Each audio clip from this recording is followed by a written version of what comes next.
আজকের ভিডিওতে দেখাবো মেশিন চালানোর সময় স্যাডেলে অনেক শব্দ হলে কি করবেন। তো একজন কমেন্ট করেছিল, তাই আমি আপনাদের স্যাডেলের বিষয়টা একটু খোলামেলা আলোচনা করব। তো অবশ্যই যদি দেখেন আপনার মেশিনেও শব্দ কম করে নিতে পারবেন। তো প্রথমে আমি এগুলা খুলে নিচ্ছি, যেহেতু আপনাদের স্যাডেল বিষয়ে আজকের ভিডিও, তাই আমি স্যাডেলটা দেখাবো। তো এখানে দেখবেন এই স্যাডেলটা যদি অতিরিক্ত নড়ে তো অবশ্যই শব্দ হবে। তারপরেও আমি আপনাদের খুলে দেখাই। তো এই স্যাডেলটা মূলত শব্দ হওয়ার কারণ হচ্ছে, যখন মেশিন চালাবেন এটা যত লুজ এভাবে ঘষাঘষি হবে ততটা, দেখুন আমি চালানোর সময় দেখাচ্ছি এখানে হালকা কম বেশি হচ্ছে।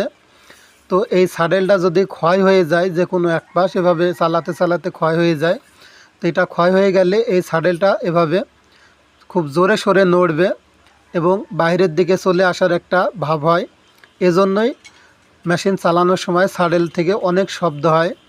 তো এরপর আপনাদের এটা আমি আটকিয়ে দেখাচ্ছি।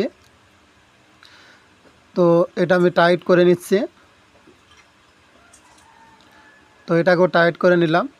তো অবশ্যই আপনারা এভাবে চালানোর সময় দেখবেন স্যাডেলটা যদি বেশি নড়ে তো অবশ্যই আপনারা স্যাডেলটা পাল্টিয়ে নেবেন, কারণ মেশিন চালাতে চালাতে স্যাডেলটা ক্ষয় হয়। এজন্যই স্যাডেল থেকে অনেক শব্দ হয়। এটা কমেন্টের ভিডিও ছিল।